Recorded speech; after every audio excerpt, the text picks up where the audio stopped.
Christians say they worship the Messiah of Scripture. And that's an interesting statement, because if you say you follow in his footsteps, then you must do what he did. Who was he? He was a Jew, a Yahudite. He was born in Israel. Is that the Messiah you worship? Do you call him on his Hebrew name? Do you walk in his footsteps? He kept the commandments that the Israelites kept from the beginning. That's what he did. So if you say he's your Messiah, you must too become a Jew. Why do you reject his Jewishness then? If you're a Christian, why do you reject his Jewishness? Can you be saved if you reject his Jewishness? Because what happens is, if you reject that part of him, that's actually rejecting who he is, his character, what he stood for, what he taught. If you reject his Jewishness, you reject what he taught. Will you be saved if you reject what he taught? Will you be saved if you reject his Jewishness of what he taught? No, you won't be saved. We see that in John 12 verse 48. I believe 2 John 1 verse 9 says it too. His words will determine if you go to heaven or hell. And he taught on the law, which people call the Jewish law. It's not actually the Jewish law, you could say that actually, but the fact is you must become a Jew. As we read in Romans 2 verse 26 to 29, Romans 11, Brother Shaul refers to this matter and says you must become a spiritual Jew, a Yahudite. You must be grafted in onto the olive tree. People, you need to become a Jew. And that means start obeying the commands. Call the Son on his name. Christians see him as a Greek philosopher, probably coming from South America, because they call their children Jesus in South America. That's a Latin name. They call him Jesus. That's a Latin name. It's not a Hebrew name.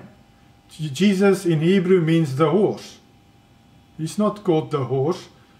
Matthew 1 verse 21 says his name means salvation. And it also says in verse 23 that he will be called God with us.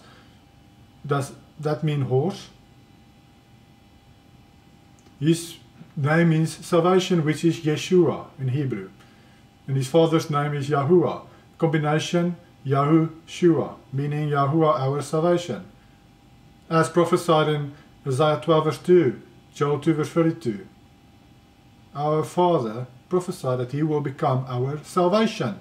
He will become our Yeshua. Yahuwah will become our Yeshua. So it's a Hebrew Messiah. He's not a Greek philosopher. When you look at pictures of him on the internet or wherever, he has Greek clothing on. Because the people usually hate the Jews. And that's why they did away with the Sabbath. That's why they did away with the feasts in Scripture. Because the Jews kept those feasts. Because the Jews rest on the Sabbath. And they hated the Jews. That's why they changed his name. Because they hate Jewish names. Instead of calling him Yahushua, they call him Jesus. A Latin name. A Greek name. According to Acts 4 verse 12, you're saved only by one name. So go find out what that name is. As Proverbs 30 verse 4 says. Our Messiah himself said, he only came for Israel. And I wondered why he always said to his disciples, or to people when he talked to a Gentile, he came for Israel, for the Jews. And I thought he might mean that afterwards the other people will go out into the world and so on. But I now believe actually that he was referring to salvation comes through the Jews. And you must become a spiritual Jew to be saved. That's why he came for the Jews only. For the Israelites.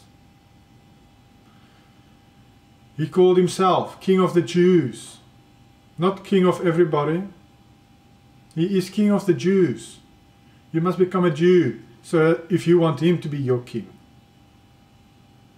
So people, stop rejecting his Jewishness. Start worshipping the Father for who he is. Start honoring the Son for who he is. And start obeying the commands. Then you will become like the Son.